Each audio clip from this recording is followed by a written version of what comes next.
This is the Daily Roundup on the EAC Cambodia channel. A very good evening to you. I'm Andrew Barnes-Roberts.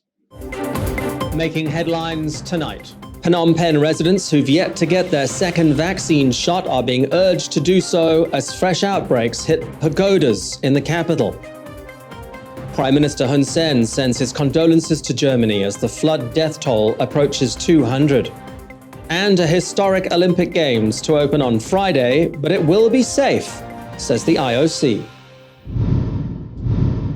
The Phnom Penh Capital Administration is urging those residents who have not yet had their second dose of vaccine to do so before the 15th of August. It has reopened district health centers for vaccinations and is appealing to people to come forward. The health ministry says just one shot of vaccine offers very little protection from COVID-19, which is why getting fully inoculated is so important, especially if the capital is to be reopened. Sporadic outbreaks have closed the city's markets in recent weeks, and on Tuesday, they hit 2 pagodas. EAC News reporter Reo Soko has the details. Wat Ratanaram, or Wat Tultumpong, is one of the capital's landmarks. At least 40 monks have tested positive for COVID-19. Anyone who visited the pagoda between the 9th and 18th of July is being asked to self-isolate for 14 days and contact health authorities if they develop any symptoms. Across town in Sinsok, a number of construction workers have also tested positive at Wat Samrong Anday. It is incidents such as this that Phnom Penh City Hall wants to put an end to if the capital is to be reopened. Its vaccination drive officially ended on the 8th of July, but several thousand citizens only ever received their first dose. Health Ministry spokeswoman Dr. Orvanden says people might think that after getting the first dose, they will have total immunity from the virus, but they are still vulnerable and must complete the inoculation process. If you have had only one dose of vaccine, you're being urged to get the second dose as soon as possible. All of Phnom Penh's health districts will be open for vaccination until Sunday, the 15th of August. You can also contact your local Sangkat office for more information. Rhea Soko, EAC News, Phnom Penh. Cambodia has reported its highest number yet of imported cases of COVID-19. 421 were recorded in the past 24 hours.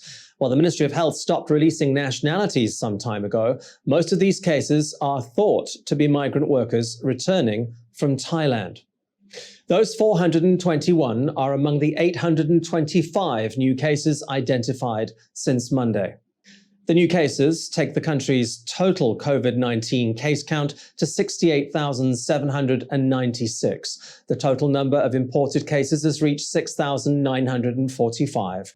21 new deaths have been reported since Monday, taking the total number of COVID-19 related fatalities to 1,149. There have been 1,022 recoveries in the past 24 hours, though. With those patients discharged, the total number of successful treatments now stands at 61,039. More than 100 vendors in Kep have lost their businesses after Monday night's fire at the town's White Horse Market. Both the Kep Provincial Commission and Kampot Provincial Commission responded to the blaze. Investigators believe it was caused by an electrical fault in a light that had been left on. Almost the entire market was destroyed. The alarm was first raised at about 6 p.m. when thick black smoke was seen rising from the market's roof. Fortunately, the vendors themselves had already left. Residents rushed to call the fire department with trucks from Kep and Kampot both responding. It took about 2 hours for the fire to be brought under control. The extent of the damage is still being assessed, but while no one was injured, over 100 stalls have been destroyed. The Asian Development Bank has proclaimed that the health system in Cambodia has been boosted by its 6-year assistance project. The ADB says the kingdom's national health adaptation plans are now capable of dealing with health risks associated with climate change. Over the past 6 years, the ADB has been conducting vulnerability and adaptation assessments for 14 high-risk provinces in Cambodia, Laos, and Vietnam. Almost 1,500 healthcare workers have been trained. EAC News reporter Rayo Soko has the story. The project was called Strengthening Resilience to Climate Change in the Health Sector in the Greater Mekong Subregion. The 6-year project focused on Cambodia, Vietnam, and Laos' ability to respond to climate change-related health emergencies such as dengue fever, malaria, and heat stress. The project was approved in 2015 with a $4.4 million grant from the Nordic Development Fund and was co-financed by the 3 participating countries. ADB Director of Human and Social Development in Southeast Asia, Ms. Ayako Inagaki says the project has helped to reduce their vulnerability to climate-induced health risks, especially among vulnerable populations. ADB Country Director for Cambodia, Ms. Sunia Durrani Hamal, says that with a newly completed national plan to make health systems more resilient to climate change, Cambodia is now better equipped to protect communities, not only against climate change, but also COVID-19. Rhea Soko, EAC News. Prime Minister Hun Sen has sent a letter of condolence to German Chancellor Angela Merkel for the devastating floods that have hit the country this past week. He says he is deeply saddened to learn just how many people have died, while thousands more have been injured with enormous damage to property. On behalf of the royal government and people of Cambodia, he has sent his best wishes for a speedy recovery and the successful rescue of those missing. It is the floods in Western Europe that are dominating international headlines. Police helicopter footage shows the devastating extent of the damage. The floods have swamped much of Western Europe this past week, hitting Germany and Belgium particularly hard. Over 195 people have been killed. 117 died in Germany's Ahr Valley district alone. Police have warned that the death toll would almost certainly rise as the cleanup continues. Insurers estimate that the cost may run as high as $3.5 billion. Millions of people across England are enjoying their second day of post-pandemic freedom, with all legal lockdown restrictions having been lifted on Monday. People are out and about enjoying the sights and the summer weather, the vast majority not wearing masks.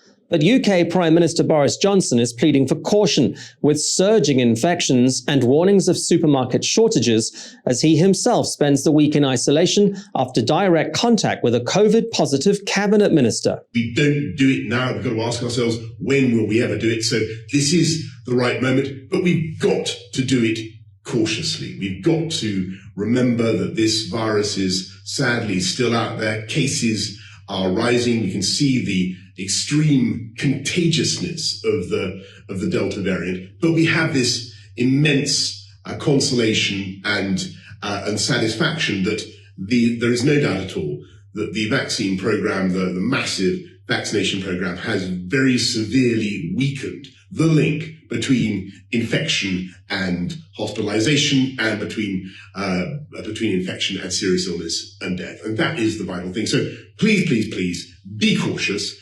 87% of Britain's adult population has had one vaccine dose, and more than 68% have had 2. But cases are climbing again, with forecasts predicting more daily infections in the coming weeks than at the height of England's second wave earlier this year.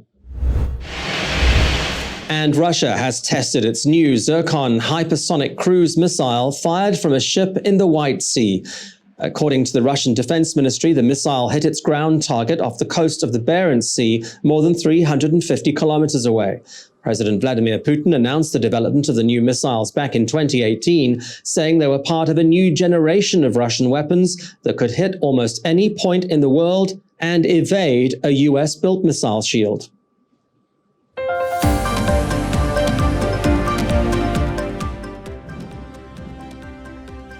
Stay with the Daily Roundup. After the break, Alessio Mizzoni with all the build-up to the Tokyo 2020 Summer Olympics.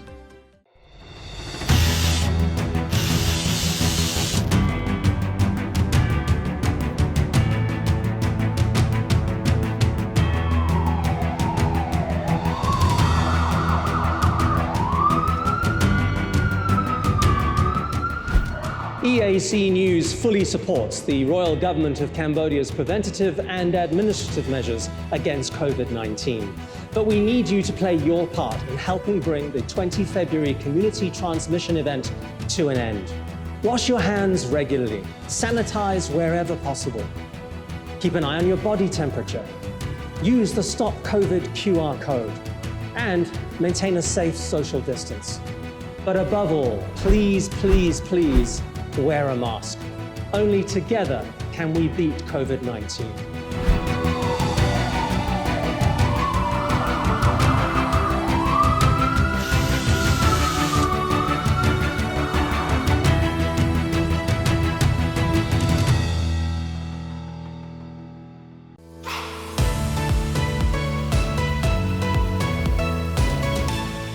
EART's Cambodia's audience is growing. Our YouTube channel now has 150,000 verified subscribers. To mark the milestone, we've received the Silver Creator Award from YouTube, given to channels with over 100,000 subscribers. YouTube CEO Susan Wojcicki says the award celebrates EART's Cambodia's hard work and incredible achievement. She says not only has EART's Cambodia brought a unique voice and style to the world, but has also created valuable connections and built a community along the way. The next milestone we're going for is 1 million subscribers, and we'd really like that Gold Creator Award. So if you're not already a subscriber, head to www.youtube.com/eartscambodia. Subscribers get all the latest breaking news and updates from Cambodia in English. We'll see you there. If it's happening and you need to know about it, you'll get it all right here. EAC News brings you updates and breaking news in English across all of EART's Cambodia's platforms and channels. YouTube, Facebook, Telegram, Twitter, and our website, www.eartscambodia.com. Join me, Andrew Barnes-Roberts, and the rest of the EAC News team every day on your favorite channels.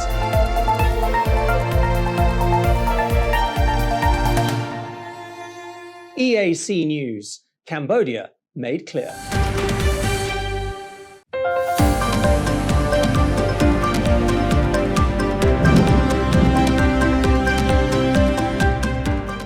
Welcome back to the Daily Roundup. The COVID-delayed Tokyo Olympics get underway on Friday. They'll be the first to be held behind closed doors, with the host city under a state of emergency because of a surge in COVID-19 cases. The International Olympic Committee says the Games will be safe despite the pandemic, but they'll make history for other reasons too. Gaza weightlifter Mohamed Hamada will be the first Palestinian to compete in the sport. Getting around in the world nowadays is not easy, and even less if you're from Palestine. The 19-year-old left Gaza several weeks ago to ensure he faced no issues traveling to the Games. He secured his place after 6 international qualifying contests over the past 2 years. He told Reuters, "When I get to Tokyo, I will do the impossible, and I will exert every effort to be distinctive." Palestine has been participating in the Olympic Games since 1996, but this will be the first time they're represented in weightlifting. Days before the Games, President of the International Olympic Committee, Thomas Bach, says the event will send a powerful message of peace and solidarity. He says the stage is set for the athletes to shine and inspire the world with their achievements, effort, emotions, joy and tears, creating the magic of the Olympic Games. Safety measures are a pillar for the success of the Tokyo Olympics, but the athletes are human and they have their needs too. A video of an Irish gymnast jumping on a bed to prove that they are okay, in fact, for sex, has gone viral on the internet and received a response from the International Olympic Committee. Beds have become a hot topic of the Olympic Village after Olympic runner Paul Chelimo tweeted that the beds are made of high-resistance, lightweight cardboard were made to avoid any intimacy between athletes. Irish gymnast Rhys McClanahan then promptly debunked the fake news by jumping on one of the beds and posting the video on social media. Olympic organizers in Tokyo have felt the urge to clarify things, pointing out that the beds are indeed made of cardboard and this will be the first time in the Olympic and Paralympic history that all beds and bedding are made almost entirely from renewable materials.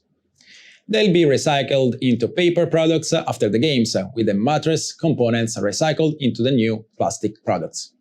When it comes to Olympic romances, Tokyo organizers have distributed 160,000 condoms to athletes. They say the condom distribution is meant to raise awareness about HIV and is not a sign of encouragement during the coronavirus pandemic. Stay with us now to have a look at tomorrow's weather.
And finally, China's Yunnan province is set to declare a new national park to protect the region's elephants. Their habitat has been shrinking in recent years owing to human encroachment, but that has had a surprise upside, like the one filmed on Monday.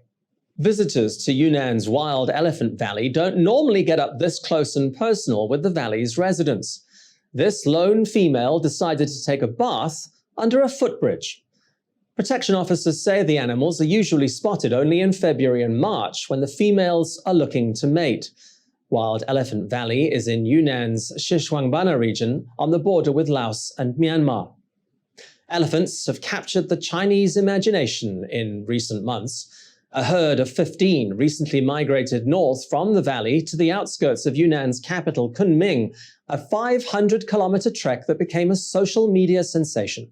The new national park will further protect the elephants, which have enjoyed a rebound in numbers over the past 20 years. Their population is thought to have doubled. Thank you for watching the Daily Roundup here on the EAC Cambodia channel. You'll get more breaking news and updates from our website. Head to www.e-artscambodia.com. You could also subscribe to our Telegram channel, EAC News. More from the EAC News team tomorrow night at 8. I'll see you then.